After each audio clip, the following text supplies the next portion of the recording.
संघर्ष की सच्ची कहानी। प्राचीन समय की बात है। एक शहर में एक व्यक्ति रहता था जिसका नाम चंदन था।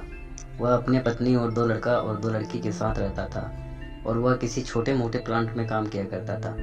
चंदन और उसकी पत्नी खुशी खुशी अपना जीवन व्यतीत कर रहे थे। समय का चक्र बीतता रहा और उनके लड़का लड़की बड़े होते जा रहे थे। जब उसकी बड़ी बेटी कक्षा 5 में पढ़ रही थी, तभी एक दिन स्कूल की छुट्टी के समय जब वो लड़की सीढ़ियों से नीचे उतर रही थी, तभी पीछे से किसी लड़की से धक्के लगाने पर वो सीढ़ी से नीचे गिर गई, जिसके कारण उसके पैर में चोट आ गई। जब लड़की घर पर लंगड़ाते हुई आई तो उसके पिता ने पूछा, क्या हुआ? तभी लड़की ने उन्हें पूरी बात बताई। पिता ने सोचा छोटी मोटी चोट है और यह सोचकर उसने अपनी बेटी से कहा कि इसे गर्म पानी से सेंक लो, ठीक हो जाएगा।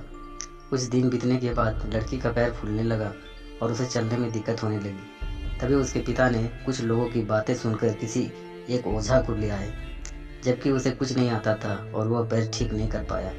कुछ समय बीतने के बाद जब उसकी लड़की की हालत और ज़्यादा खराब होती जा रही थी, एक दिन जब उसके पिता अकेले कहीं बैठे हुए थे तो वो मन ही मन सोच रहे थे कि क्या करें।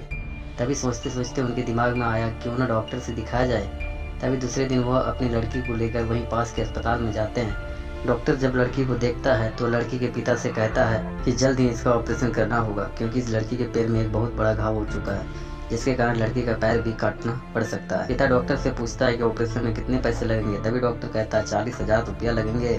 पिता घबरा जाता है, लेकिन पैसे की तलाश में इधर उधर जाने लगता है। इधर उधर भाग दौड़ करने के बाद पैसे की व्यवस्था कर लेता है और लड़की का ऑपरेशन हो जाता है। ऑपरेशन के बाद लड़की अपने घर आ जाती है, परंतु लड़की के पैर में कुछ सुधार न होने के कारण पिता चिंतित रहने लगता है।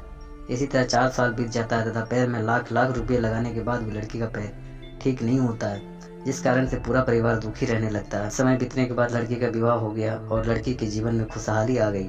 सोचता है कि अब सब कुछ ठीक हो गया है, संघर्षों का दौर खत्म हो गया, परंतु किस्मत को कुछ और ही मंजूर था। एक दिन जब वो बाजार जा रहा था, तभी पीछे से किसी ट्रक के द्वारा उसका एक्सीडेंट हो जाता है, जिसके कारण उसके सर में गंभीर चोट आई। चंदन 1 महीने तक बिस्तर पर ही रहा।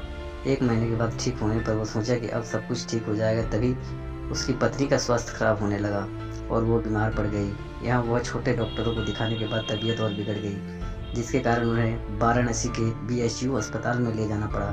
वहाँ जाकर पता चला कि उसकी पत्नी के पेट में गंभीर बीमारी हो गई है, परंतु चंदन को यह विश्वास था कि उसकी पत्नी ठीक हो जाएगी और चंदन इसी विश्वास के साथ अपनी पत्नी को हमेशा वाराणसी के अस्पताल में ले जाने लगा।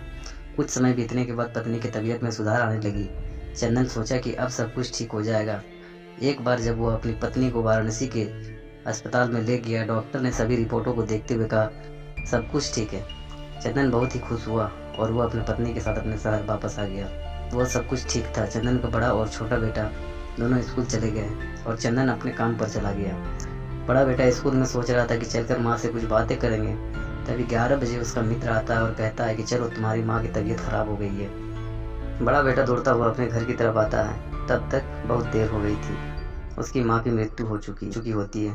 बेटा माँ को देखते ही फुट फुट कर रोने लगता है और वह अपनी माँ का अंतिम संस्कार करता है। 1 साल तक पूरा परिवार दुखी रहता है। कुछ समय बीतने के बाद दुखों के बादल छट जाते हैं और चंदन अपने लड़का लड़की के साथ सुखमय जीवन बिताने लगता है। आज उसका परिवार खुश। दोस्तों, जीवन में सुख और दुख दिन और रात की तरह होते हैं, जो कभी अस्थायी नहीं रहते। इसलिए दुख के समय में कभी हिम्मत नहीं हारना चाहिए तथा सुख के समय कभी अहंकार नहीं करना चाहिए। इसलिए कहा गया है जीवन का दूसरा नाम संघर्ष है।